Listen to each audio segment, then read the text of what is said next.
What's happening, everybody? Happy Friday night.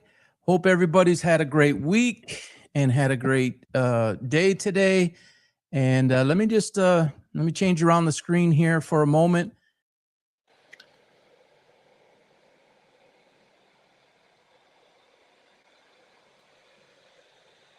All right, there we go. So I see quite a few are joining on the show today. I appreciate everybody joining. It is good to have my partner and my co-host back on the air. Luke, what's going on, man? It's been like 10 weeks, 11 weeks.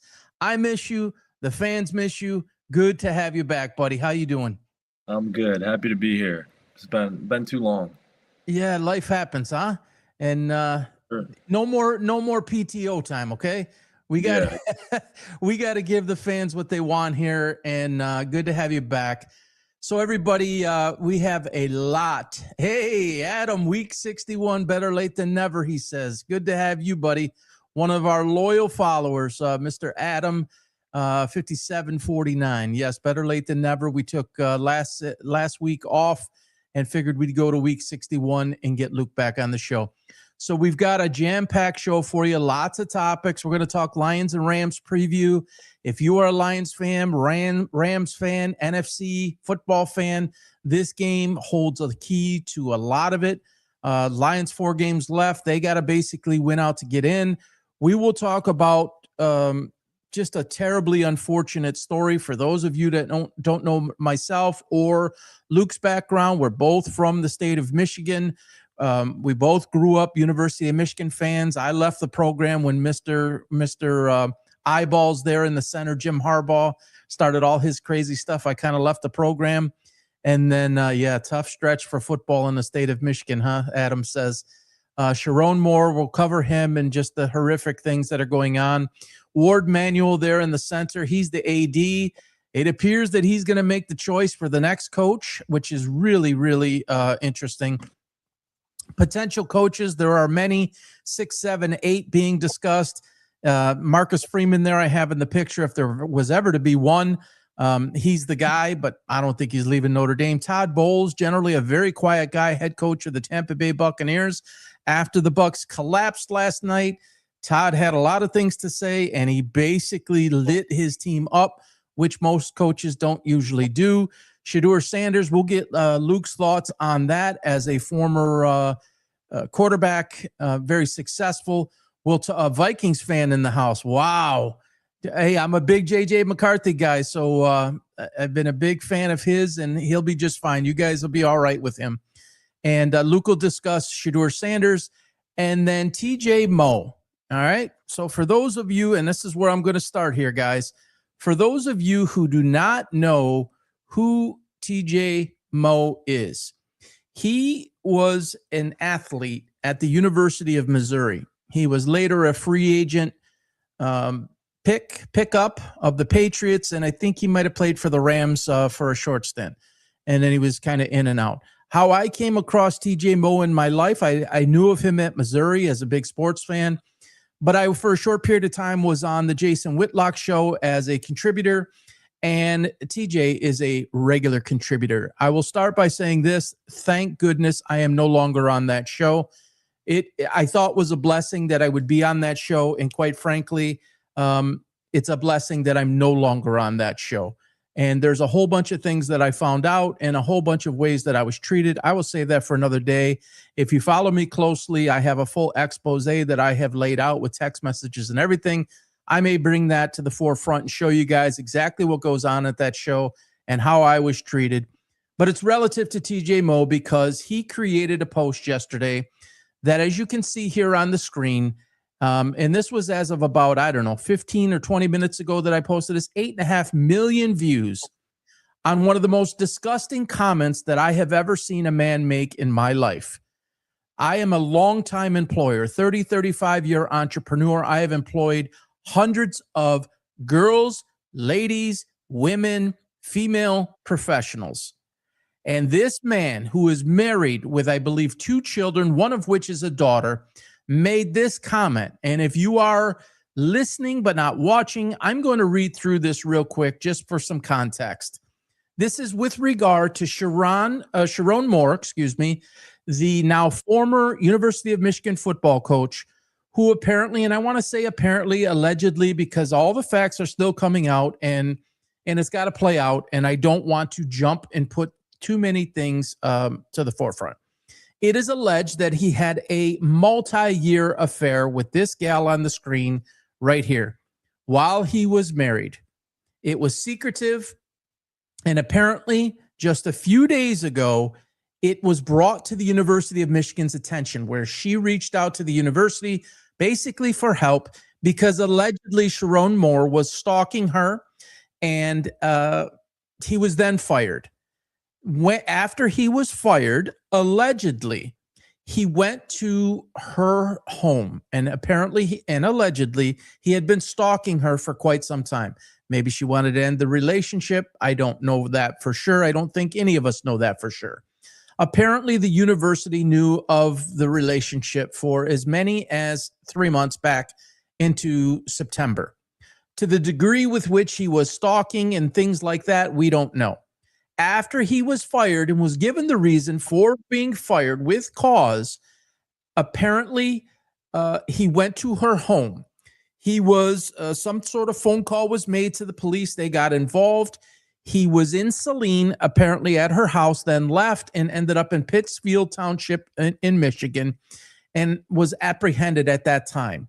It is alleged that he went to her house complaining that she ruined his life and said, and again, this is allegedly, this is what's being reported at this point. It is alleged that he said, "You have ruined my life." He grabbed a butter knife or butter knives and a scissors and was threatening to kill himself and was saying to her, "You're going to watch this." So she was his assistant in the football program. It is alleged that in the last year or so, she went from a $55,000 yearly salary to $90,000 plus dollars as a salary increase over the course basically of a year, essentially double or near double. Very unusual, right? I think we can probably read between the lines. TJ Moe came out yesterday. TJ Moe is a person who says he is a Christian, and he constantly cites Bible verses. He constantly speaks quotes of the Bible, and he decided to write this post yesterday, December 11th. You can see it there. He writes as follows: "Choosing a young, attractive woman as your executive assistant is a mistake. It's unwise. Sherrone Moore has a wife, 3 kids, his dream job, and claims faith in Jesus. He is not uniquely undisciplined. Many men struggle with lust. He puts himself in a compromising position. As a man, you have an obligation to protect yourself and your family, and the best way," ready for this, "is never to place yourself in a situation where you might make that mistake. He put the temptation in front of him every day. Many men have and would stumble the same way in this position. Protect yourself and your family by being wise about how," it says how and who you choose to surround yourself with every day. So the implication here, what he is implying is, and what has been stated is, and I actually believe he may have went up there and edited this because I don't think that this was the original text. Now that I have reread it as of a few minutes before the show, what was there is that you should not hire an attractive assistant. This has most definitely been changed. That you should not hire an attractive assistant, and by doing so, you give yourself entry into a poor decision and a lustful decision. And his implication was you should not hire attractive women. Yes, most definitely. Yeah, well, that's there. Attractive women as your executive assistant is a mistake. A lot of it is still there. So what he is saying, and why I am so on fire about this, and I've had to really kind of tone myself down today, is because I have hired, like I said, at different points of my career for myself and for others, over several hundred. females of all different ages. So and I've actually coached and or had them in my camp, had girls in my camp, basketball camps in years past. And to me, this triggered me. And it made me very, very upset. I was an equal opportunity employer. It has nothing to do with DEI, which TJ talks about with Jason Whitlock on a very regular basis. Diversity, equality, and inclusion, about how they are against it. It is a very common thread and a common topic on the show. Very anti-DEI. What I'm speaking of is not about DEI. It is about equal opportunity, and I would hire based on merit and who was most qualified for the job, whatever it was. And I have had female assistants. I have had females in C-suite level positions. I have had director of media and relations that were females. Making a decision to hire somebody or segment somebody based on how they look, and then make a decision to hire them or remove them based on their looks, is disgusting. And TJ Moe should be ashamed of himself. What he is basically telling his wife, his daughter, and anybody else around him is that you will be subjugated to decisions, or you should be, based on your looks and what you are on a scale of 1 to 10, according to him and his arrogance. And this is nothing but arrogance. I am not here to put words in his mouth. I am not here to accuse him of anything. I am here analyzing the disgusting message that he put up, and 8.5 million people have seen it, and he pinned it. He pinned it to the top of his X thread, which we all do when we want people to see something and we want to get maximum viewership. He wanted people to get maximum viewership of this post, and he got it. Anything over 1 million to 2 million in a 24-hour period by social media standards is considered viral. This is full-blown viral, 4 times as much. And this man is a business owner, and he owns franchises of what you see right there on the screen, Smoothie King. And he owns other franchises. Does he have female employees working for him? You would think so. At a Smoothie King, I would say probably 8 out of 10 or 80% of employees would be female. What must these female employees be thinking about? He mentions an executive assistant. Well, if you're hands-on as a franchise holder, you are in your businesses and there are other females there. Should they go to your rating system based on the way that they look?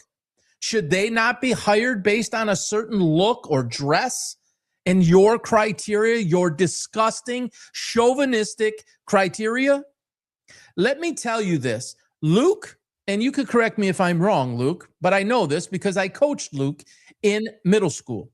Luke went to a Catholic elementary and middle school. Luke went to a Catholic high school. And the university in college that you went to was also Catholic. Am I correct? Yeah. And for me personally, from kindergarten through 8th grade, I went to a Catholic school. So we were both raised as Christians. I was supposed to go to a Catholic high school, but financing and the way that what it cost was very, very expensive. In 1986, it was $9,000 or $8,800 to go to Notre Dame High School in Harper Woods, Michigan.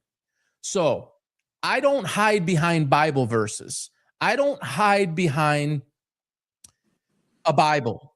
I don't use that as a layer. And I think I could speak for Luke, and we're going to get Luke's thoughts here in a moment.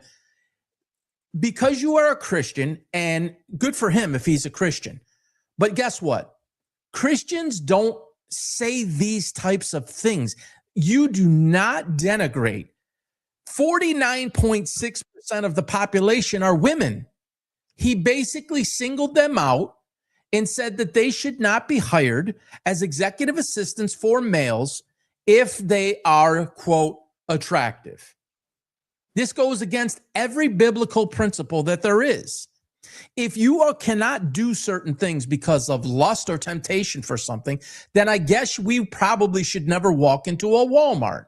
Because when we walk into a Walmart, 90% of the grocery shelves are filled with, whoa, Luke, can you still see me? There we go. Can you see me okay, Luke? Yeah. 90%, my screen went out there for a moment. 90% of the grocery shelves are filled with food that is not good for us. Hey, Luke, when you go and you check out at a line, what do you see on your left and what do you see on your right at the check? Candy.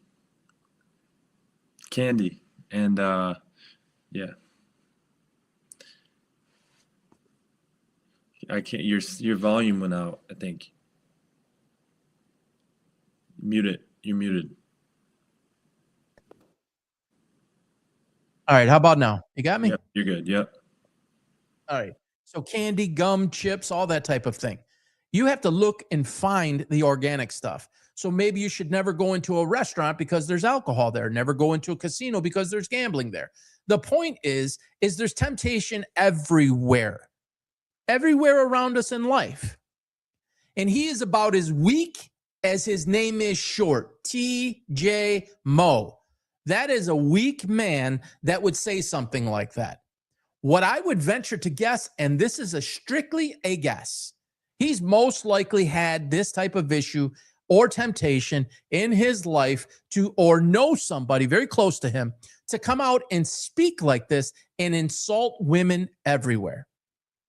I didn't think I was going to spend 20 minutes or 15 minutes on this, guys and girls, but this bothers the living daylights out of me.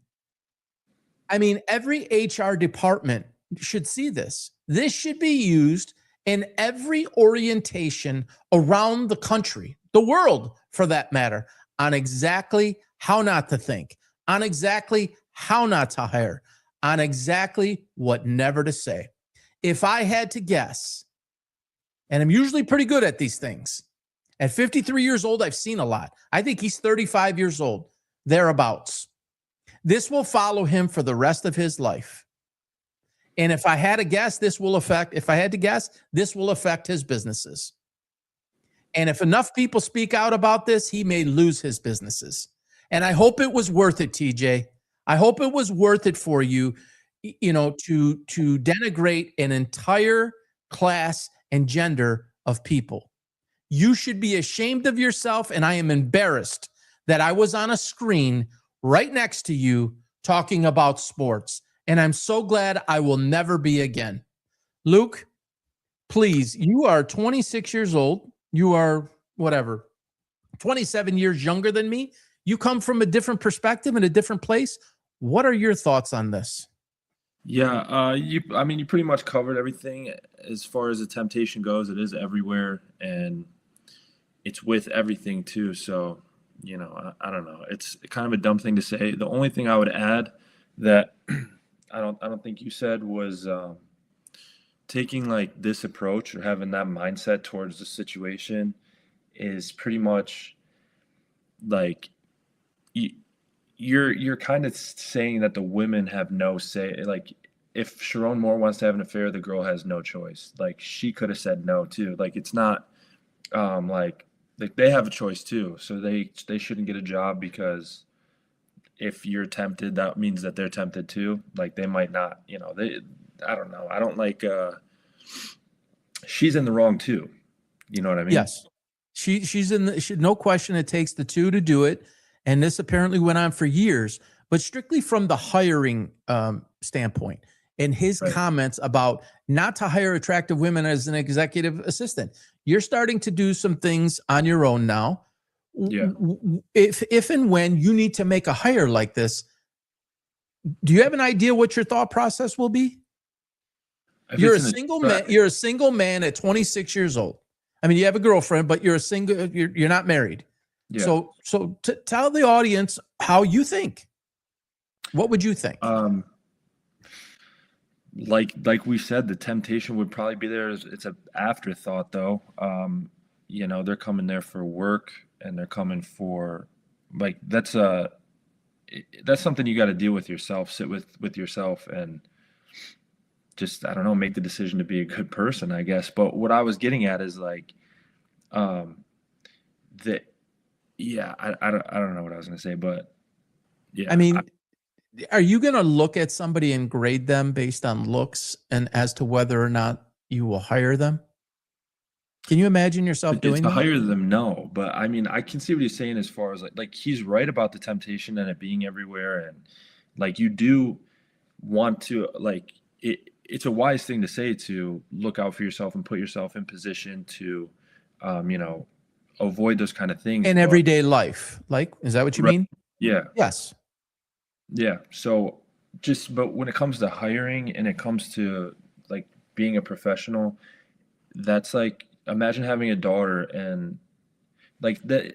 So okay, say I'm hiring you. You wanted me to if I'm hiring an attractive woman, that's like assuming that if I made a pass or something, she's a person in herself. She could say, no, this is a work relationship, you know, like, so just completely Xing out that possibility is kind of, you know, I think you said chauvinistic. I think that's the right word, but yeah. Yeah, that's an interesting perspective. Even if you give in to the temptation, you're saying that the female can stop it. Right. And this is like, She has options. This take by TJ Moe is saying that they don't even have that choice or that option or that say, which Interesting point. agree with. Yeah, I hadn't considered it from that perspective. I was looking at it strictly from a hiring perspective, and that there's some rating scale system that says that there's some chart that you're supposed to go by to say I'm going to be tempted versus I'm not going to be tempted. I So mean, don't hire this person. If you're doing interviews or whatever, correct me if I'm wrong. Maybe I'm wrong, but if you're doing interview process and someone comes in and it looks like that, when they leave, you probably think real quick, like, phew, all right, you know, like make something small, but it's not like to the point where you have to say, I can't be around that person or I'm going to do something that risks my career and my whole family. Like that's too far, you know? Yeah, it is too far. And if you think that the person's attractive, I don't know that you should not hire the person because of that. And that's in the eye of the beholder. There are some people that, and I've seen it online, that have actually said that they believe that Sherrone Moore's wife is more attractive than this woman. So it's all in the person, right? And to what is attractive to one person is not to another. But there she is right there, actually. My apologies. She's in the picture right there holding the child. That is his wife. Some people said she's more attractive. Again, it's just a generalization, and it is a segmenting of females, and then saying that you must look a certain way in order for TJ Moe to hire you. And he's telling the world that you should have a similar scale. That's my problem with it. And it bothered the heck out of me. I mean, I started talking to my wife about it. And there's temptation in a grocery aisle. There's a temptation in a co-worker status, not just as an executive assistant. It could be a co-worker, right? It could be any form of working together or seeing somebody. And if that is in your mind, then maybe you ought to choose being single, right? Maybe you shouldn't get married and have a family. If you feel you have no control over yourself, if you are in any type of situation, whether it is by your doing or by the opposite sex doing, then maybe you ought to check yourself. That's just how I'm gonna leave that. Luke, what else? You got anything else to add? Yeah, I was just gonna say, then they bring Christianity into it, and when speaking from a Christian standpoint, it's like it doesn't matter what the temptation is or how strong it is or how attractive she is. That's the Christian value is to abstain from that, like all the way. Like you say no. Yeah, just no. You're the married. same as you would. Yes, and the same as you would to say drugs. To if it's excess of gambling, you may never walk into a party store again because there's alcohol there, right? I mean, it's just like there are temptations all around us in life. That is life, right? Adam and Eve. I don't want to go into some long tangent here. It's just, it doesn't matter what it is. There's temptation. There's excess. There's obsession. And I'm not even talking about a man and a woman or lust in that way. I'm talking about it exists in our side view mirrors, in our rear view mirror, in our front windshield every day of life. And life all comes down to choices. And if you make a decision like this, or you can't hold yourself in a situation like this, maybe you ought to go work in a cubicle, or maybe you ought to work remotely from the comfort of your own dang home.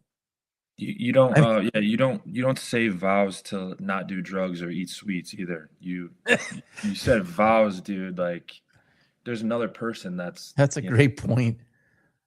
That's a great point. And if you're gaining too much weight, which I am right now, I'm not where I want to be. I need to abstain from, and I'm not a big sweets eater, but I need to abstain with certain things that are, or from certain of those things that are causing me to be more weight, heavier weight.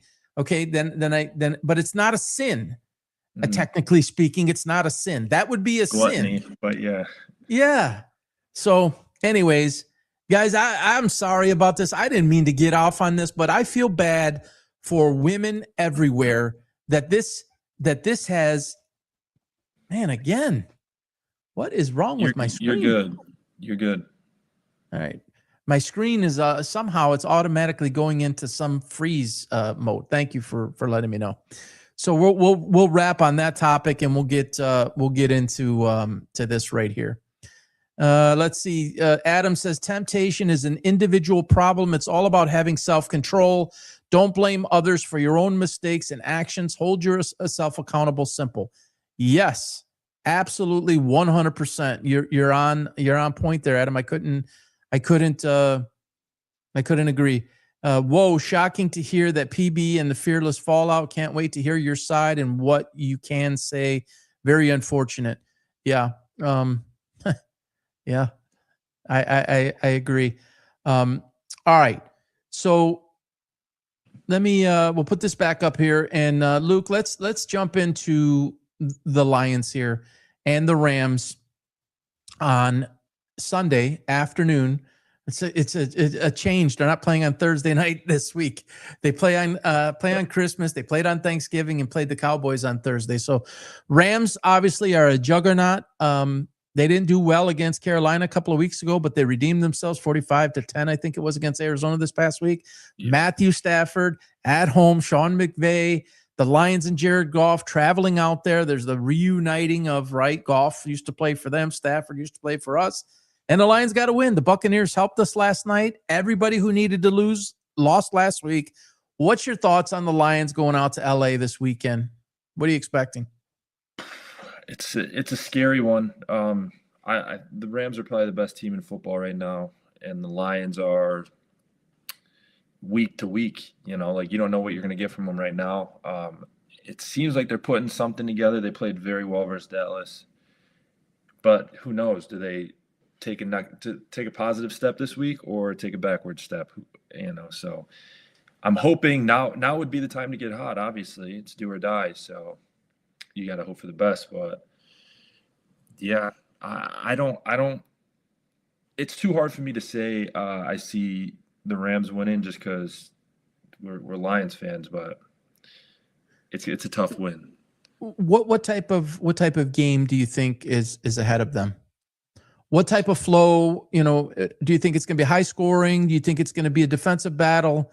You know, feeling each other out. What do you think? I would definitely say shootout. I would say they're both going at each other from first drive, no feeling each other out. We've got some recent history with those guys and all too familiar, you know, like you said, Stafford and Goff and playoff game. We played them, you know, I feel like we played the Rams a lot recently and it's usually a good game too. It's always a pretty good game and this shouldn't be any different, especially the Lions are desperate. So Stafford's playing out of his mind. Okay, this is MVP type season, the best of his career. I don't think anybody can really argue that. Kirby Joseph's out; he's not coming back anytime soon. And if he does, he may never be the same again. Deterioration in the knee, and Branch is out. Your corners are troubling from a quarterback's perspective. And again, for those of you that don't know, Luke was a longtime high school quarterback, all-state, state champion. He played against Sauce Gardner, Dante Moore of Oregon, Aiden Hutchinson of the Lions, Ryan Hollins of the Milwaukee Bucks, and a host of others.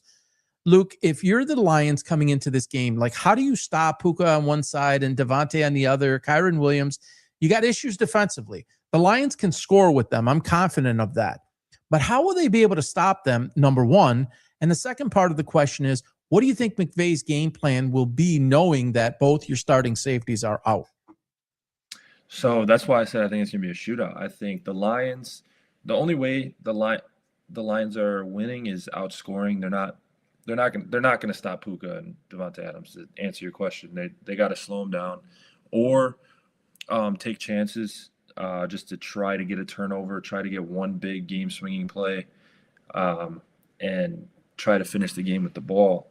But that's the same thing as the Rams, same mindset as the Rams going in. They don't have their starters or whatever. They got no names out there. They call them the Legion of Whom, and like you just go out there and sling it. Stafford, those guys, you can't expect those guys to stop Stafford, Devontae Adams, and Puka. They're going to be slinging it, and Lions just need to take a shot, like some type of like a corner blitz, something random, like to game breaker Change the play. game, like a sudden change.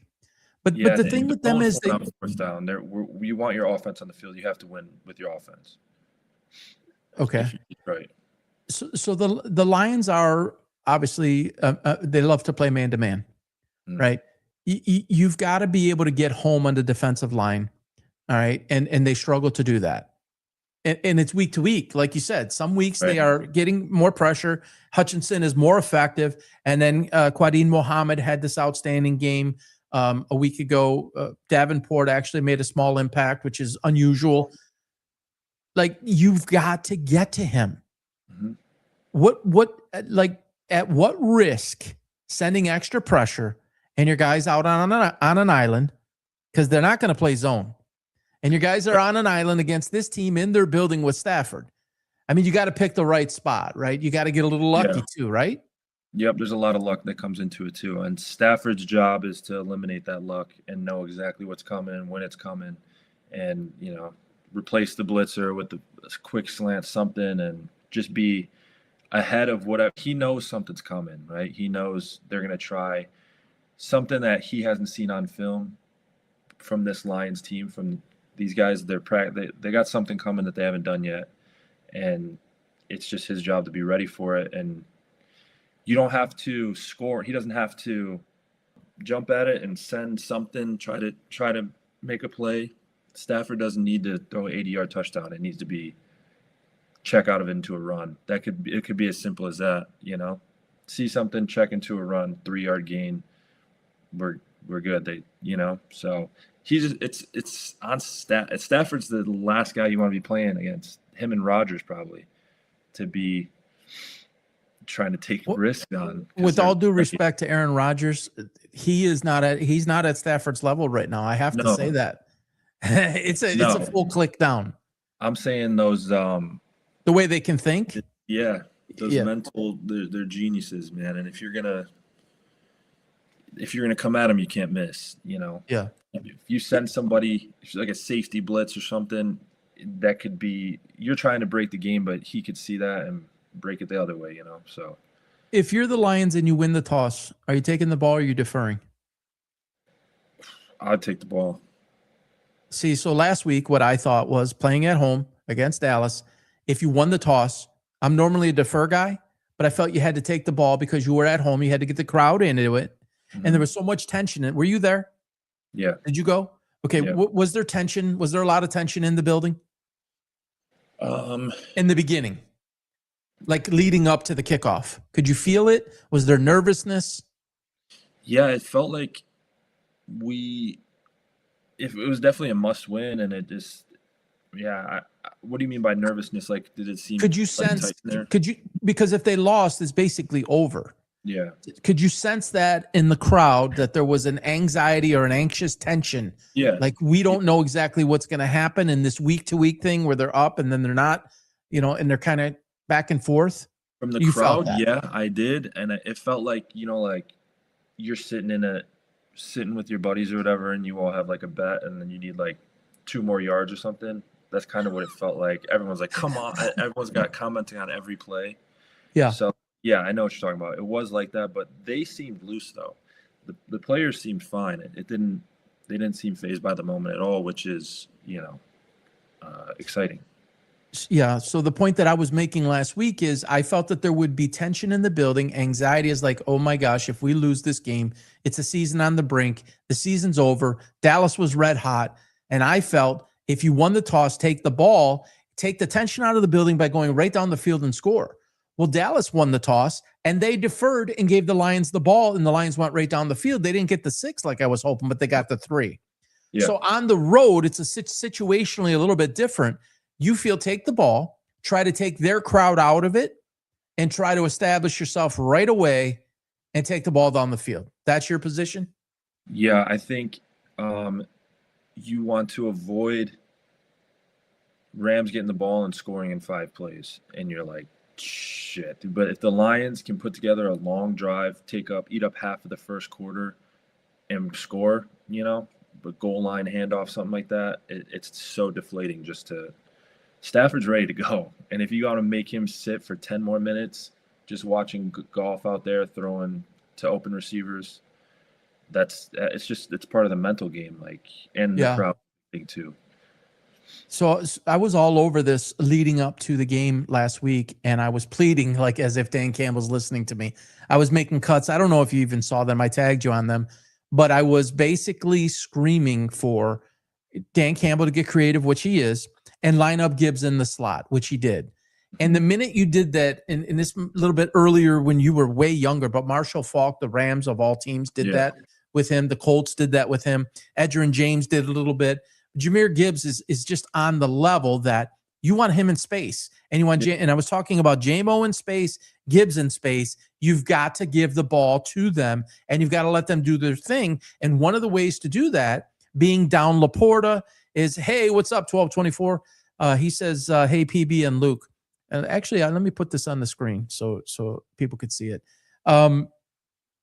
Did you feel like that was effective enough that you should continue doing that this week? Yeah, line him in the slot.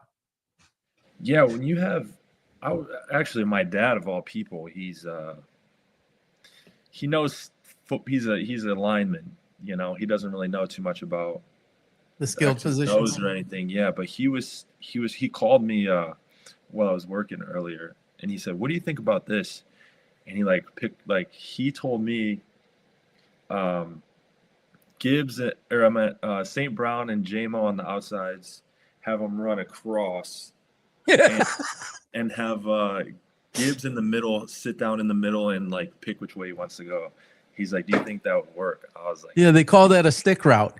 Yeah, I'm pretty sure they probably ran that. I don't know. I told him they do that. They did that, but with him out of the backfield, he ran the little Texas angle route, and they beat that up. They hit that probably 5 times versus the Cowboys. Just Gibbs on that little angle route out of the backfield, and that's enough. That's enough to. You're not going to guard him man to man. There's not a linebacker in the league that can guard him man to man. No.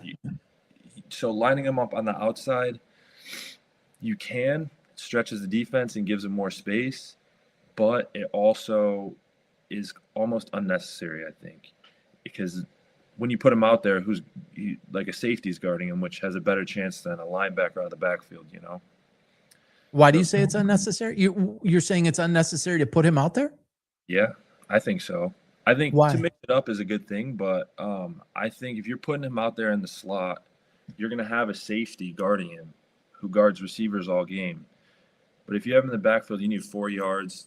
You can just run him out of the backfield. It's going to be a linebacker on him who has zero chance of guarding him if Goff has time to, if Gibbs has time to get out of a break or something, there's not a linebacker in the league that's guarding him, So you're saying in that scenario, if you need 4 yards, or you're looking to impact the game? That's where I'm talking. I'm saying getting him the ball in space is very easy if he's coming out of the backfield and someone's got a linebacker on him man to man. Got it. It's one cut and he's got all the space he wants and all the speed he needs. Yeah, he's good to go. And they've been killing that. He's been I don't know the numbers on it, but that little it's a lot out of the backfield. It looks like a slant, but it's so good. It's been killing everybody. I believe he had. Yeah, I'm sorry. Go ahead. Times guaranteed. That's their best play right now. I think he had 7 for 72 off the top of my head without having it in front of me. I mean, it's 7 catches to your running back. That sounds like a lot, but that you have to do that. You have to give him that opportunity because one might be 4 yards, but one might be 40 yards. And you're stretching them constantly. They're running sideline to sideline with him. He could do that all day. A linebacker or a safety can't do that all day. Or they can try, but he's going to gas them. Well, that's another thing too, is like, that's why I said mixing it up's good, because if you're going down the field and you got a safety running step for step with Jameson Williams for 5 plays in a row, and then he comes out and now he's up on Gibbs, like, he's toast. He's toast. He's burnt out, and Gibbs can take advantage of that. But it's the game within the game, and I would definitely mix it up, like you said, put him out in the slot. But I like him out of the backfield personally. Yeah, it's going to be interesting to watch. So you got a score for us. We'll get to them in a little bit, but you got a score for our peeps here for the Lions. Yeah, for the game. Yeah, give me. You want to think on that a little bit till we get to the picks?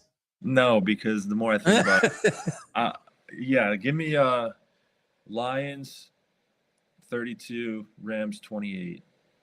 32. Where'd you come up with that number? I don't That's know. a really odd number. Yeah. That's the Lions. You got a safety mixed in there. You got a few field goals mixed. I hope there's not field goals. They're not going to be able to win this game on field goals. They need 6, and they need every extra point. I hear you. That's a freaky combination over there. You need a couple of field goals mixed in there to get to that number. All right, guys, at the top of the screen, the upper. Yeah, oh yeah, it's happened. In the top corner of the screen there is a QR code. When you scan that QR code, it'll take you right to our YouTube page. Please smash the subscribe button there. If you are watching on YouTube or you're watching on Facebook right now, the number one place to find all our material, to find all the free picks, which are still going on, that all goes up on X, and it already started. I had 3 picks up there for, let me just show you guys this and just give you an idea of what I mean. Right here, these picks are going out daily. 31-18 runs, 63% winning in the last 49 games, 3-3 last night, and barely missed a 4-2 after the Bucs blew a 28-14 lead, which will lead us into the next part here, and then we'll get to Michigan after that. But I felt like it was really interesting, Luke. And us coaches, we can get emotional. And Luke played for me, guys. If you're new to the show and don't know that, Luke played a year for me, plus AU and plus off-season training under my tutelage or guidance, whatever you want to say it. What Todd Bowles said after the game, after they blew that, Luke, he basically told them it's on the players, and you got to F and do this, and you got to F and do that. He was really frustrated, and I'm, from a coach's lens and perspective, I'm always looking at the coach. I'm looking at their body language, and I could see him showing emotion, which he's an emotionless guy. He doesn't say much, really quiet. He got, pretty angry in the post-game presser. What are your thoughts on some of the things he said and how he went after his team? I think it's just, I don't know. Do you want to read too much into it or not? But he's, like you said, he's emotionless, so something's going on. They were, what they start the season out as? They were like hot, weren't they? They were like 4-0. That's your guy, Baker Mayfield, man. Yeah. Oh, he was killing it, but they were like 4-0, I think. Yeah, they had a ton of injuries, and then they kind of got a little bit sideways. Second place, like they had, it's just probably feels like it's slipping away, and like a game slipped away in the process of the season slipping away. Like I'm not mad at him for it. Like, in a game they were in full control with 7 minutes left or so, 7-8 minutes left. You're up 14 points. They were in full control of their season when they were 4-5-0. That's fallen apart, and just cherry on top is their full control of a game. Maybe we're gonna get back on the right track here, and then they lose that too. It's like a double whammy, frustration, and I don't know. Mike Evans was super frustrated, and there was 2 reasons. Did you watch the game? Kind of. So yeah. Mike Evans went out for a ball, and he got undercut. This was like in the second quarter after he already had 3 catches. and he got kind of torpedoed underneath, and he fell all the way on his back, and his neck basically bent backwards, and he's coming off collarbone or clavicle, and he's always injured. He's been injured basically so much in his career, hamstrings, all sorts of things. So he was frustrated about that. But after the game, and actually during the game, he was shaking his head. Then he was going down the tunnel to go to the locker room, and he was visibly upset. So you said something's going on. Do you think something? I think you muted. You might have muted yourself. I didn't hear you.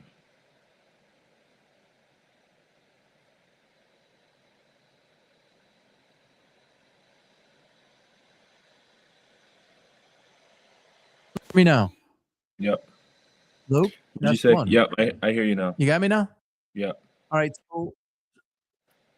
So what I was saying is, you heard the part about Mike Evans, and he got torpedoed, and he fell kind of like on his upper back and his.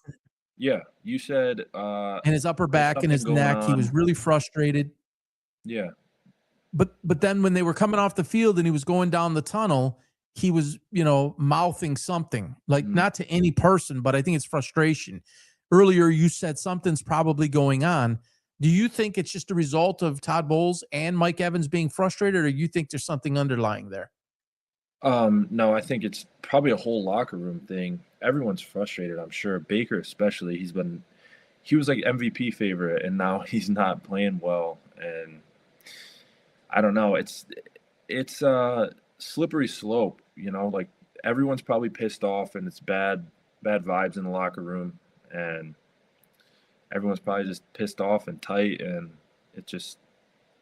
and then like I've been in that situation before too, where you have a bad week of practice, or everyone's just fighting and you're not getting along with your team or whatever. But in the game, it's working, you're winning or whatever, and then you lose, and everything just comes to a head. And it's like, players only meeting time, stuff like that. So home game, must win. They got Tristan Wirfs back. They got McMillan back. They got Evans back. You're up 14. It's late in the game. You've been struggling offensively, but you moved the ball pretty well. It's like you held Atlanta down a bit, and Cousins was playing well, but you lost it, and you might have lost your season, and that's probably what's coming out. And you work your ass off, right? And then you get in those moments, and you work to get in those moments, and then you don't seize the moment, kind of like the Lions in the NFC game a couple of years ago. You bust your butt, man, and that tastes bad. That's really sour, a sour feeling. So we'll see how they respond to it and what comes of it from here. But it'll be interesting to see how it plays out. All right, Luke. So let's get into this Michigan controversy. Do they have a bye? Or buys are all done, the right? Yeah, the buys are all done. Last week, right? Yeah. Yes. So let's get into this Michigan conversation here. Obviously, we talked about earlier what Sherrone Moore is accused of doing. What are your thoughts about the fact that he was hired when he was hired? Do you believe, like, if you can just take what we just learned, put that aside, based on how the team was performing, and after Harbaugh left, that he was given the job? Looking back in hindsight, do you think that was the right decision? No, I didn't like the hire from the beginning. At the time? Yeah, okay. I didn't like it. I've always been like, we should have opened up the doors a little bit to, see who's out there, see who. I didn't. Sherrone Moore is an Oklahoma guy too, so that's the only reason I was kind of like, that's kind of cool, Oklahoma and Michigan. But yeah, I didn't like it. Still don't like it. Obviously, I don't think he was the right fit. I didn't like how he did when Harbaugh was like suspended and he was the interim coach. What about the way he acted?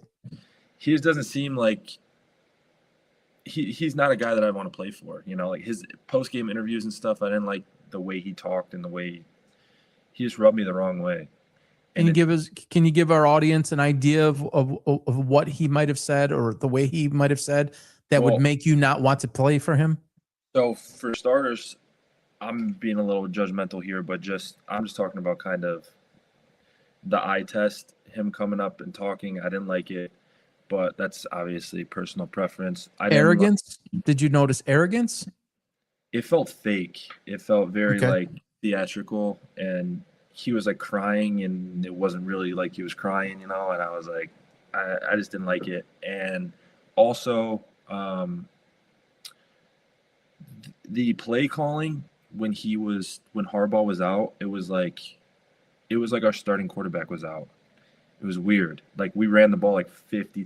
Like JJ McCarthy was good, you know. He was good, and we were going to the playoffs, you know. And I think it was Iowa or Penn State or something. We ran the ball every play.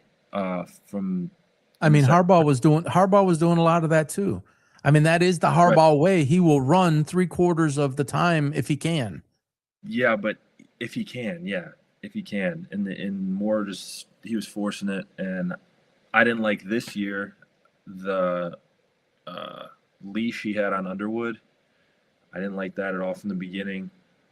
Do you think it's a development issue? Do you think he has not been coached correctly? I don't think Underwood. Yeah, I don't think he's been coached correctly at all. If Talent's there. I think he's beyond talented. He's beyond good enough to be good in the Big Ten, or you know, hopefully he stays. I think he's going to be good. I think he's going to be very good. As an all-state quarterback, former all-state quarterback and a state champion that you were, if it was you, with everything that just happened with Sherrone Moore, would you stay or look to get out? Transfer. I'd stay. Strictly not a fan. As a player, if you could put that helmet on, I would stay. What would you do? Why? I would stay just because I don't know if he's the same way as I am, but the way I'm wired, it's like with everything going on and all the negative shit. I don't know if I can swear on here. All the stuff that's going on in Michigan, and he grew up a Michigan fan, which I know put that aside, but all the bad news and stuff, like staying and winning for Michigan would just be that much more special. Like with everything, it's just been bad news, bad seasons, all for the last 3-4 years, or 2 years. Because we won it 3 years ago, but even that year, even the year they won it, it was tainted. There was just all this stuff going on. There hasn't been a break. Which leads me to there was a break was when we weren't winning any games for that year. Which leads me to this point, Luke. If you're him and you're in your coming out of your freshman year, there's no red shirt, which he probably should have been red shirted. If you're should have sat him. I think that there's at least an argument or a debate that could be made for that. He clearly was not coached correctly. They want to enter him into some camps or something. That's what the first year was about. He had no guidance. If you ask me, he probably regressed or stayed the same. I don't think that there was any type of significant improvement. Would you agree with that? When you look at him at the end of the year, do you say, wow, man, he really evolved or he really developed? He didn't take a leap, if that's what you're saying. There was no leap. If you're a quarterback at the University of Michigan and that's a big program and you're starting at the beginning of the year, you better be able to say that at the end of the freshman year, in my opinion. There needs to be at that level. This is not, like some small obtuse school, out playing in a field someplace. This is the University of Michigan. You're supposed to put them in a position to succeed. Speaking of, that's another reason I'd stay is they got the best receiver that they've had in probably a long time. I think Andrew Marsh, he was a freshman this year. Yeah. He was the number one receiver, best receiver on the team. And he was like 18. He'll be back. And then Jordan Marshall will probably be a Heisman favorite at running back. Like they're going to be good next year. All right, so I'm going to ask you to take your fan hat off again. Think about this strictly from a player's perspective. You had all the drama with Harbaugh. You come into Sherrone Moore. There has clearly been a cover-up at the University of Michigan. This has been known for as much as 3 years. It has at minimum been known since September.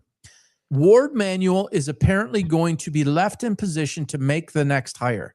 There were massive problems with Harbaugh and then, of course, with Sherrone Moore. These are the two largest scandals in the University of Michigan's football program history, bar none. This goes against everything that the Big Block M ever was. You've grown up around it, and I grew up around it.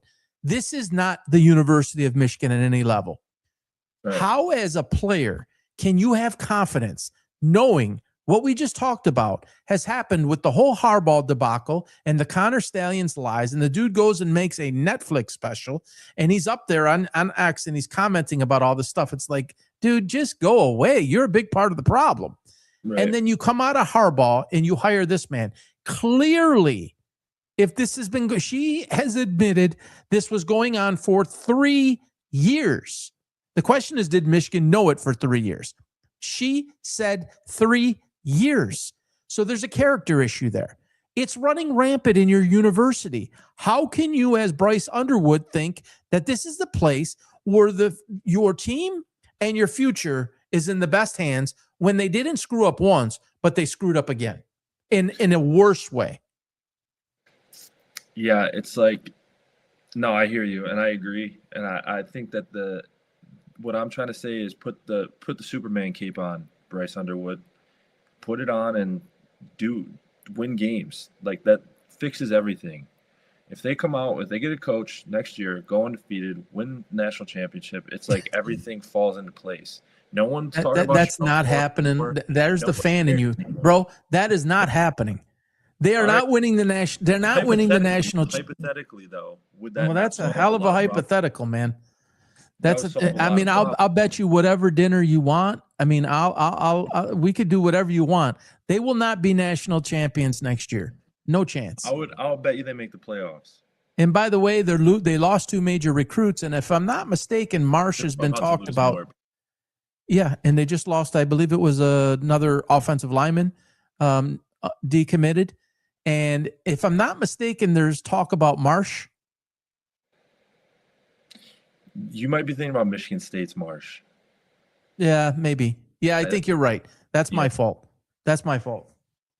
Yeah, if I'm a University of Michigan player, I am looking in the mirror and I'm sitting down with my closest advisors. They have agents now, their family, and I am legitimately thinking about leaving the University of Michigan.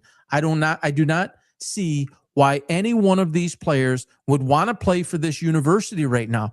There is nothing being done that should convince them that the university is on the right path. In my opinion, and this comes with my age, I'd like to think some of the wisdom that comes with it and running and building organizations. How can Warde Manuel be in charge of this next hire? That tells me that nothing has changed. Now, if the regents, the board of regents and everybody else gets together and they remove him and say, hey, we're going to put together a committee and we're going to hire the best man, then I would feel more confident if I was a fan, which I'm no longer of Michigan. If they hire Marcus Freeman, I'm coming back.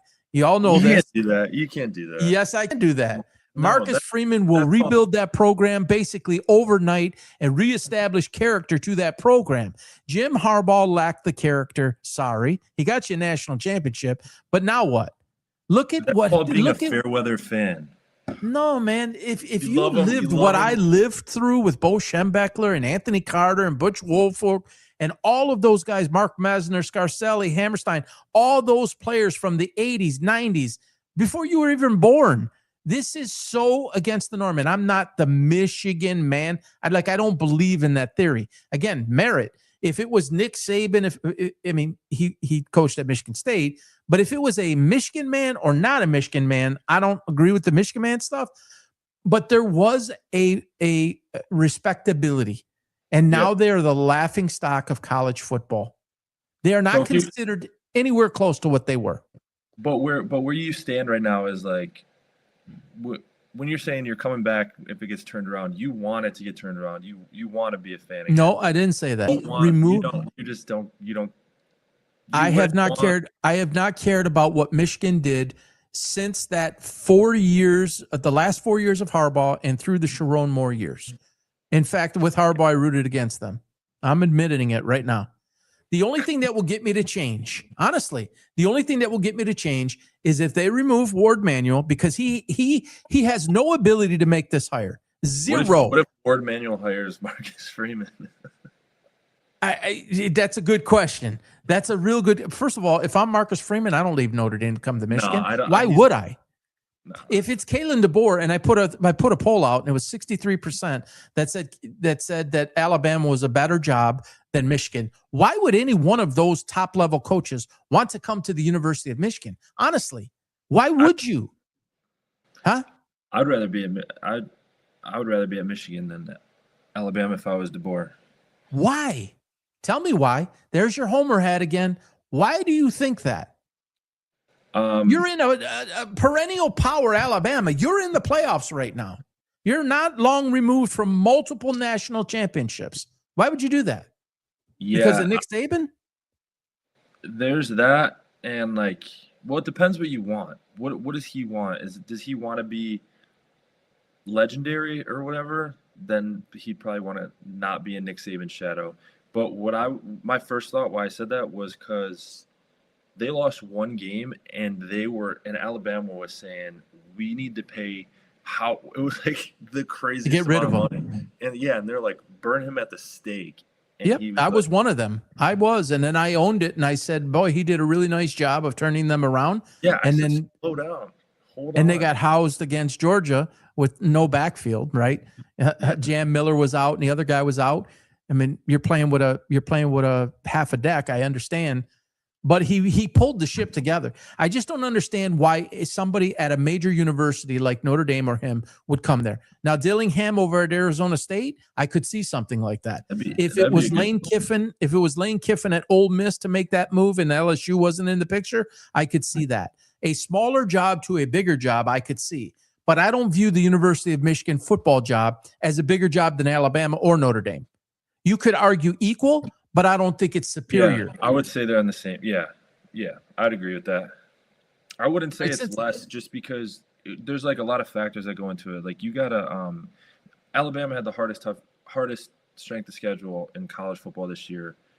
Michigan, you got to win 2 big games and you're in the playoffs. Or one. Yeah, and so since I mentioned Lane Kiffin and you were not around last week or the week before, I was very vocal about the whole Lane Kiffin situation. I have, lots of clips out there, et cetera. What were your thoughts on how that all went down with Lane Kiffin leaving Ole Miss, the way it was handled, and then eventually taking the LSU job? Honestly, I didn't even follow it that much. I know it was, catch me up. What did he do? So as an OSU fan, Marcus Freeman needs to stay in ND. Yeah, you're right about that. 12-24. You're absolutely right about that. So that's where he went, right? He played there. I'm not positive on that. I think he's Ohio State linebacker, I'm pretty sure. So as far as Lane Kiffin, in the weeks leading up to the decision, he was toying with the job. And LSU's job was open. Obviously, they fired Brian Kelly quite a few weeks before that, and you're getting down to the end of it. You had the Florida job open. You had the LSU job open. Both, I think he piqued their interest and they piqued his interest. It was mutual. And then it kept on going on. And it was this 800-pound gorilla in the room. And he was non-decisive. And I can understand why he was. They were in a playoff run in terms of getting to the playoffs, secure that. And he kept on waiting and putting it off. And then things got a little contentious behind the scenes. And then it was, we're going to announce this right after the Egg Bowl. So they had to play Auburn, and if they won or they had to play Mississippi State, me. And then depending on what happened in the Auburn game would determine if they were going to be in a playoff or not, et cetera. So he came out and he announced that he was going to take the LSU job. Everybody got mad at him because here goes Lane Kiffin again. Well, Lane Kiffin is the second winningest by percentage, 1% point down from the all-time winningest coach, 74% and 73%. His name escapes me. He coached for 30 years or so back in the 60s, 70s, 80s. And Lane Kiffin, 6 years, obviously has him in the national championship playoff. If you ask me, LSU job is a much bigger job than Ole Miss. And it's one you can't pass up. So if your team is about to win a national championship and LSU says, hey, man, you got to make a decision. Time's running out. Candidates are being selected. We need an answer. Recruiting, signing day, all of this stuff going on. We don't have a face of our program. Should Ole Miss which he asked for, and other teams have done it. He wanted to finish the year with Ole Miss, and LSU was going to allow that to happen. Ole Miss said no. A bunch of assistants are going with Lane Kiffin to LSU. They got on the plane with him, Charlie Weiss Jr. being one of them. 5 or 6 of them. Ole Miss has allowed them to come back and coach, but they will not allow Lane Kiffin to head coach. They said no way, no can do. In your opinion, number one, what is Lane Kiffin supposed to do in that situation when that job gets offered and it's a bigger job? Forget his background. And I don't agree with everything the guy has done. He's got a job like that, and you need to give an answer. What are you supposed to do? Yeah, is there an option to like tell LSU like, yes, I'm gonna take it, but let's keep it low key for a little while? That's kind of underhanded, but he tried to say, hey, let's announce that I'm taking the LSU job. LSU's giving me the permission to stay with Ole Miss. Let's finish this out, what we started. Yeah. And then at the end of the year, I am an LSU coach. Well, I'm an LSU coach in waiting. Ole Miss said, no, you won't do that. You're either the Ole Miss coach or you're the LSU coach. Like, it's an impossible position based on the way the scheduling is of college football. Right. Yeah. That's a tough spot. But I think Ole Miss is wrong. I think that's his team. That's his recruits. That's like program he built. Not built, but you know what I mean. He built it. If you look at the record, if you look at the record in the 15 to 20 years prior to him getting there and what he did with 4 seasons over 10 wins and what he did for that program, put them on the map, a top 10 team going to the playoff. That's Lane Kiffin. Who are you to like, they could win a championship. Yeah, well, they're not, and I don't think they're good enough to. Even if he still was the coach, they've got some flaws on that team that I don't think they can play with Georgia and a few of the others. But it's a really tough call. He had to make a decision, and I don't know. Yeah, if I'm Ole Miss, I'm letting him coach. If I'm Ole Miss, I'm asking him, please coach. Don't. Yeah, take the job. Whatever, we understand. Just don't leave yet, you know. They feel like I think it was a big deal with his background and what he did with the Raiders in Tennessee and USC, and he's here and then he's gone. He was there 6 years and he rebuilt the whole program. They are in the national championship. There's people that helped it, but they're in the national championship playoffs because of what Lane Kiffin did. He's a hell of a coach, and he just delivered basically, and my feeling on Jackson Dart, a guy who's going to be in the Hall of Fame. That's Lane Kiffin developing that guy. And I have put this on one of the PB predictions. This is the newest one. He will win at least 2 national championships with LSU. Now, if you are the best player in the world or one of the top 10 people in the world, unless you're tied to the area of Ole Miss, which is like 340 miles, the schools are like 300 or so miles away from each other. So they're relatively close. But aside from you having a family member or something there, or it being in the lineage of your family, your parents went there or something, if you're a top athlete and you going to Ole Miss or you going to LSU? Well, yeah, LSU. Not academics, strictly from a football standpoint. I would go to Ole Miss, but I know what you're saying. The recruits would go to LSU. You would go to Ole Miss? I can't stand LSU. Yeah. Yeah, you got to just no, I know what you're saying.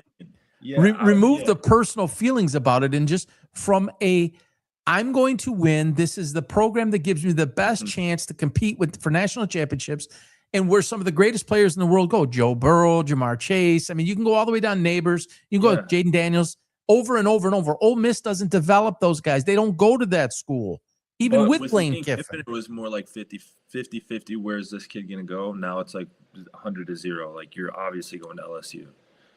With Kiffin gone, you're saying? Yeah. Yeah. With Kiffin and LSU. Right. So that's crazy. That's another reason to keep him there if you're Ole Miss. Keep him there for these playoffs because you're probably not going to be back for a while. Yeah. Yeah. It's crazy stuff. All right. Froze.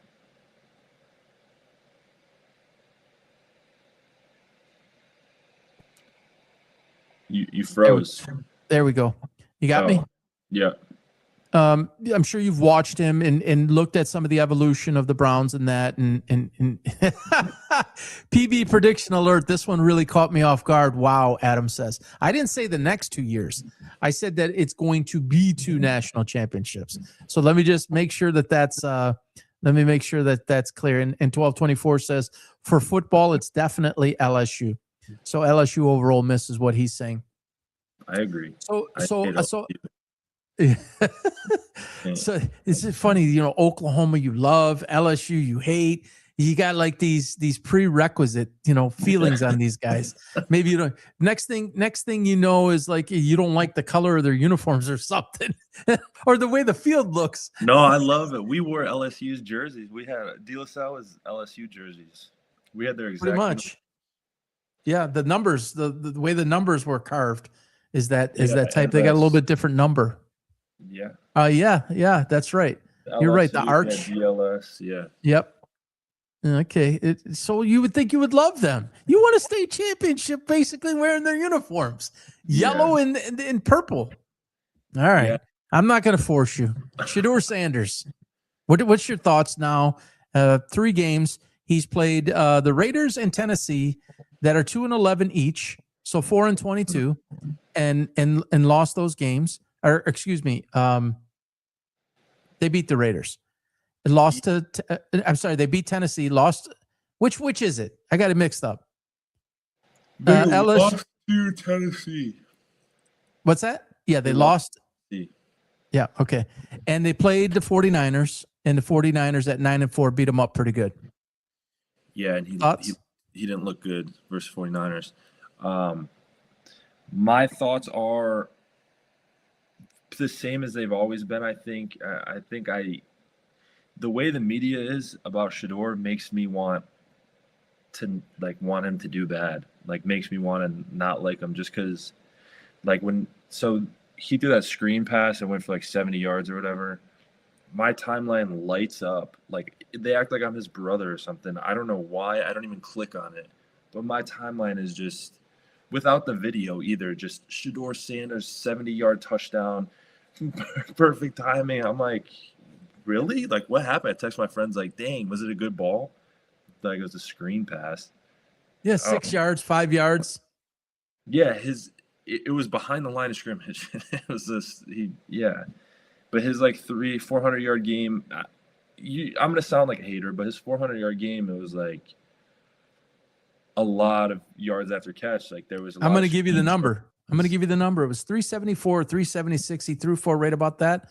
That number I'm a little bit unsure about, but the actual number the yak yards was 260. Yeah, that's insane. That is 260. Nuts.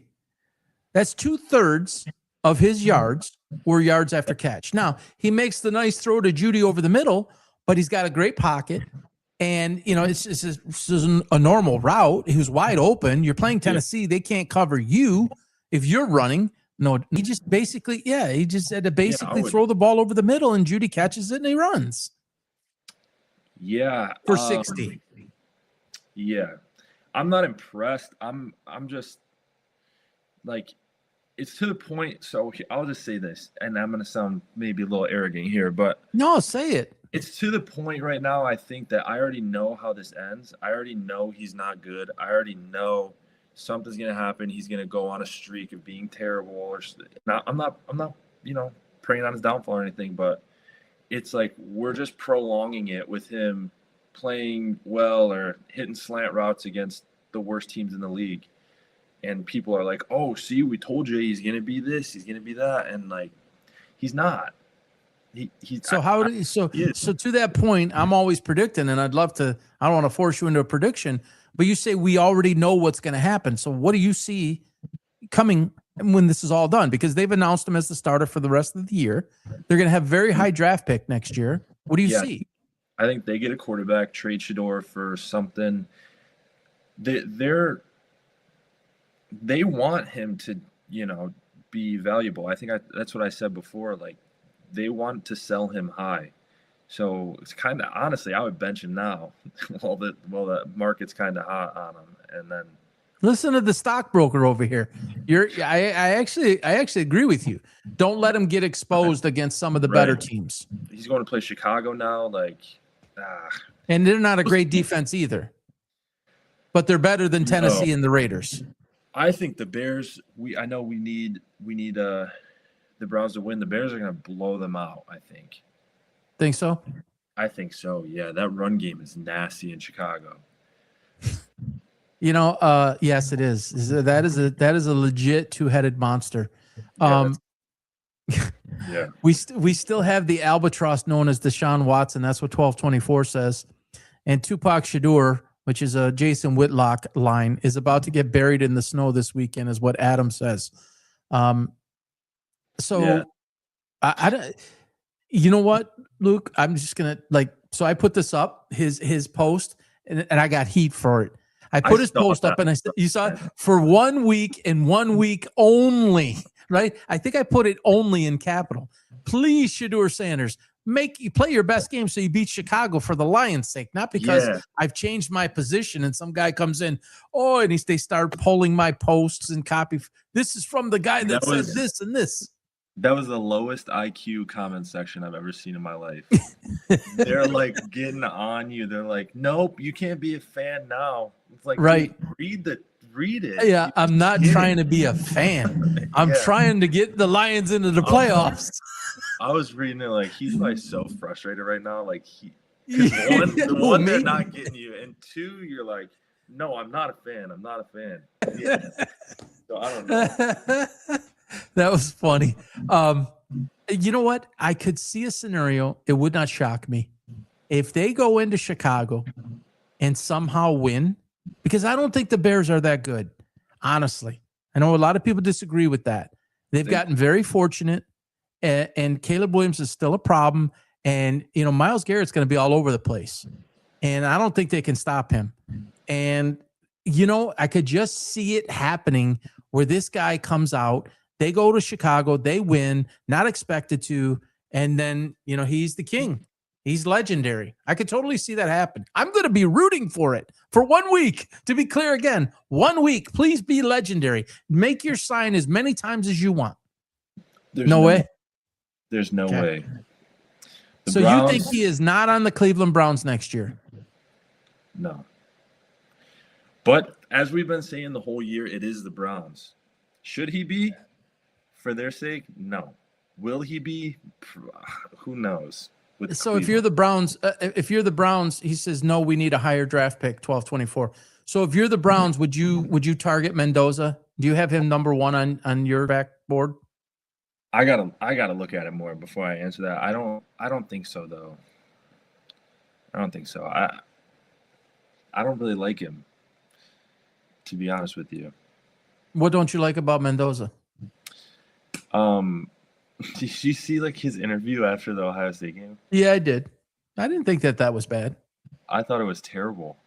Yeah, I didn't. I could see what he was. I could see what he was trying to do. What was he trying to do? He's just trying to be fired up, and he's trying to say how much it means to the team, and the part where he's half crying and half yelling. That what you're talking about? Yeah, it was so cringy, dude. Yeah, it was maybe a little bit cringy, but it was authentic. I'll give it that. Authentic. Yeah. Yeah. 1224 says Luke thinks it's corny. Yeah, he does. He said, "Well, oh my god, I can't even repeat it." But he's watched it 12 times just laughing because I thought it was so funny. I thought it was authentic. I thought it was authentic. I really did. And he's well spoken. That's a little bit different. But hey, Cincinnati's different. This guy's supposed to go lead grown men in the locker room on a Sunday. I don't know. Dude, he's just emotional. He was being emotional in the moment, which me, and I just said it about Justin Herbert again. Stop interviewing these guys before, during, and after games. Stuff like that's going to happen. Emotions are flying. Let the guy be. All right. So you think ultimately, I think it's a weak quarterback draft. I don't think there's I think it's pretty weak. Yeah, it was supposed to be the best ever. It was supposed to be the best thing since sliced bread, but didn't work out so well. All right, Luke, let's get to the picks here. and then we'll get this wrapped for everybody on their Friday night. All right, Jets and Jaguars. You take the first board here, Luke, and maybe tell a little bit of the reason why you feel the way you do. I got Jags minus 13.5. I got to get my handy dandy little sheet here because I'm going to whoop your ass again. That's why you left for 10 weeks, because you know I'm too good at this. All right, we'll see. I'm always texting you like, what was the score? And you're like, I don't know. They didn't name me PB picks for nothing. Come on now. All right, let's see. We'll do this one then. We'll talk about it. Get down. Go ahead. You got Jacksonville minus 13.5? Jacksonville minus 13.5. Yes. I keep getting burned on. I say, oh, that's too big of a spread. Jacksonville's at home. Jacksonville is a good team. Trevor Lawrence is my guy. They win by more than 2 touchdowns. All right. I got shit, it's out of order again. I was on FanDuel too. But all right, Cardinals, Texans. I got Texans minus 9.5, another big one. They looked great last week. And Arizona looked horrible. So that one's don't be cute. That one's pretty simple, I think. Bills, Patriots. I'm taking the Bills in a pick 'em. They had a stumble mid-season, the Bills, but I'm not convinced that it's the Patriots division yet. I think it's still Josh Allen's. I think he shows that on Sunday. He's not handing it over to Drake May. The Bills win handsomely, I think. Wow. Okay. Give me the Chiefs versus the Chargers. Covering.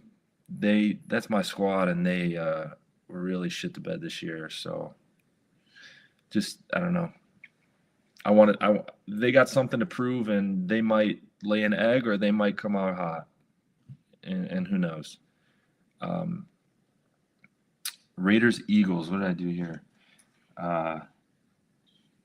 It's probably because I pulled this from a desktop and you pulled it from the phone. I did it on my phone, yeah. I went Eagles minus 8.5 or 11.5. Yeah, same thing. Eagles minus 11.5 at home. They're bullies. They beat the teams they're supposed to beat and lose to the teams that you know how it goes. They're going to bully. Well, we have a lot that we disagree on here, so this will make for great theater. Jets plus the 13.5 against the Jags is just a lot of points. And Aaron Glenn's doing some things over there, just as I predicted. He's building something over there. He doesn't have a lot of people. Jacksonville's actually turned it up. I think they're 9-4 now. And they're definitely going to win the game, but I think the Jets will keep it respectable. So I got the Jets plus the 13.5. Arizona and the Texans, we agree there. The Texans are too powerful, too strong defensively. I got the Texans minus the 9.5. The Bills and Patriots, we disagree. I got the Pats plus the 1.5, which is really crazy line right there. Plus 1.5 again at home against Buffalo. Interesting, but I'm taking the Pats plus 1.5. Chargers, this is a tough one for me because this is it for the Chiefs. I mean, I keep saying that every week. It's win or you're done. Mathematically, they're not eliminated. The Chargers and Omari and Hampton, that makes a huge difference to that team. Herbert was nails on Monday night. Really great to see, or was that Sunday night? Whichever it was. It was great to see him man up like that. Guy was just taking his body and putting it in harm's way. And then Laura Rutledge, the ESPN reporter, goes and grabs his arm to try to get the comment from him, and she grabs him right on his left arm. He's got blood all over his arm, and he's got a broken left hand or something in his hand. Yeah, broken. And she's grabbing it. Anyways, I'm going to take the Chargers plus 5.5 on this. I have to do it. That's just too many points. Raiders too. They are a much better team without Chip Kelly. It's not shown all the way through, but they're improving without him. And the Eagles are kind of a mess. And 11.5 points is a lot. So I got the Raiders plus the 11.5. All right, let me get the next board up here. 4. Disagreed on 4. All right. All right. I know I went Bengals here. Bengals plus 2.5 at home. Joe Burrow's back. And in that division, if you're favored, you lose. So there you go. That division is a mess. But Burrow actually looked pretty good until the last 2 minutes of the game last week. and I'm not impressed with I haven't been impressed by the Ravens once this year. What did I went. Commanders and Giants. Yep, I'm gonna give me Giants Giants by a field goal or more. We talked about this one a lot already, but I'm taking the Bears minus 7.5. I think that's easy. Yeah. 49ers. Titans in Frisco. Yeah, 49ers covering the big one. I'm no longer scared of the big ones. Pause. No longer shying from the big spreads. I think Frisco handles their business at home. And then give me the Lions plus 5.5. That's a homer pick. I'm not going to overthink it. I'm not going to Lions money line. Okay. I'm with you on the Bengals, by the way. Joe Burrow, it appears he's not happy there. Did you see the comments the other day? He seems really unhappy, and he's got a lot of people talking, a lot of people interested in that. Dan Orlovsky came out today, I think it was, and said he can't imagine a scenario where the Raiders, I forget who the 3 teams were, but the Raiders were one of them, that don't aggressively make a play for him. This is what he said today. So I actually think he's frustrated, and they can't stop anybody. And they don't really have to worry about that with the Ravens because Lamar Jackson's terrible. You know what I've said about that. I will take the Bengals plus the 2.5. Giants minus 2.5 over the Commanders. It's just been a mess for them. As much as I want to see Cleveland somehow pull an upset against the Bears, I don't think it's realistic, nor do I think it's realistic to think that they're going to keep it inside the 7.5. So that's the Giants, and then it's the Bears, and then San Francisco minus the 12.5. I really have no doubts about that. Tennessee's very, very bad. And then I'm with you. I'm taking the Lions plus the 5.5 on the road. Look at that minus 118, which indicates that the line may go higher. And that just seems strong to me. Like that's Vegas talking right there. They're moving it. That may go to 6. We shall see. Probably will. All right, one last screen here. Let me get this up. All right. All right. I went Panthers. Saints, I've watched the Saints a couple times this year, and it just doesn't look good. And the Panthers, they play sometimes. They're a really good team sometimes. Dude, they're 7-5. Yeah, but I don't know. They can play. And meaning they're playing well. No, I'm saying the way they started, they're actually playing very well. They feel like they're 5-7, like I don't know why, but that spread is weak. I would take 2.5 all day. I would probably take 5.5. So you got Panthers minus 2.5. Packers, Broncos. Hell of a game. Yeah, hell of a game. I'm going with the home team, Broncos. At home, and we need for the Lions. I think Green Bay is out of reach for us. I really do. Yeah, probably, but the division. F you anyways. Colts, Seahawks. I'm going Colts. Riley Leonard style, or are you thinking Phillip Rivers is going to get in there? Phil. I do like Riley Leonard. I just think that that's a lot of points on Daniel Jones. No, Daniel Jones is gone. No, I know. I'm saying if he you mean because he's gone? Yeah. Yeah, if he was there, it would be tight. They might be favored. So I don't know. Seattle. You said who'd you say is the best team in the league right now? LA. You said it earlier. Okay, you can make a strong argument that Seattle is. They're playing in Seattle. Riley Leonard at quarterback. I was already screaming from the rooftops that the Colts were going to get exposed before listen to me, I already got Rivers playing quarterback. Before Jones got hurt, I was already saying the minute they play somebody, they're going to fall off. Okay, go ahead, make your pick. But what they do well is not, they're a run team. They're good up front, good defense. I think they keep it within 14. I think Seattle wins by 10. That's what I'll say. All right, Vikings, Cowboys. I'll take the Cowboys. I think the Cowboys they're still hot. I think the Lions just played really well. Yeah, they look. Wait, is CD back? Do you Does know? it matter? No, I don't know for sure. It matters. That line, it's at Dallas. I'm not sure. I'll look it up real quick while you're Well, doing I was the other one. watching my boy CD Lamb live, and I seen him get hurt, and I needed As him. usual, he's always hurt. Yeah, he puts. Is he not? He's always hurt. Because he plays hard. Give me the He's Steelers. He cleared concussion protocol. Yeah. What a dog. All right, give me the Steelers at home over the Dolphins. A-Rod all day. All right, so you've got Indy plus the 13.5, and you've got the Cowboys minus 6.5. Yep. And you've got the Steelers minus 3. Yep. All right, up at the top for me, Carolina and New Orleans. I think New Orleans is actually playing very good. Tyler Schalk playing out of his mind. Dude is looking nails. But I got to go with the Panthers there. I'm going to agree with you there. Packers and Broncos, one of the best games of the season lining up. I'm going to go with Denver to keep their streak rolling. It's hard for me to say that because even though I'm a Lions fan, I'm a huge Packer believer. Seahawks, I'm going to take them to cover. Indy's a mess. Cowboys minus 6.5. And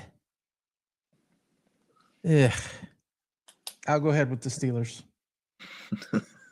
Do you see how like well, I just think that there's issues there.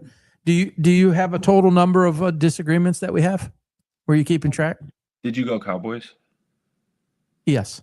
Yeah, we have 1, 2, 3, 4. We have five different. Five. Okay, 5 differences. So Jags, we're definitely not going to. We're definitely not going to end up. We're definitely not going to end up with the same record there. That's for sure. All right, guys. Again, the QR code in the upper right-hand corner. Go ahead, please take your phone, scan that. Takes you right to YouTube. Smash the subscribe button. If you are on YouTube or you are on Facebook, please follow us on X at PB Sports Talks. Monday or Tuesday, there'll be a new announcement made. We will.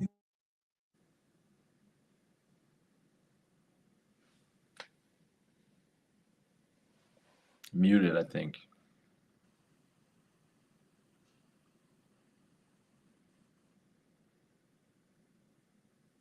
All right, how about now? Yep, you're good.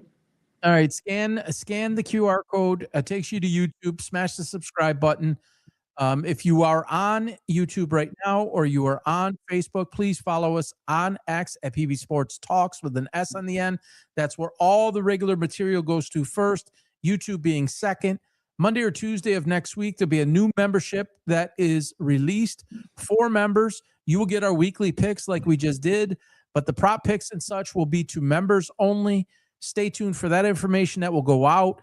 As well, Luke and or myself will have material behind that paywall for young players, for coaches, and for parents on how to get through different trials and tribulations of the process of going through sports programs, what to look for and stuff. We're going to keep it very simple and very helpful. It will be very, very affordable, and you will have access as a member to information and predictions and picks and all sorts of different things that not the average person will have without the membership. So stay tuned on that. Luke, awesome to have you back, buddy. Great job. What's the weather in Michigan right now? Like right now, what is it? I guess. Probably 15, 20. Adam, have a good night as well. 15 to 20 degrees. Right now it's 21, feels like 16. Man, you can have that. It was when I started the show, it was 75. Florida misses you, buddy. You got to come back. I'll be there in 2 weeks, I think. All right, man. For a little bit. Have a great night, a great weekend. Thanks, everybody, for joining us. We will talk to you soon. I say it every week. I will say it again. Hug someone, hold someone, love someone. Life is short. Thanks for joining, guys. We'll talk to you soon. Good night, Luke. Sure, good night. Bye-bye.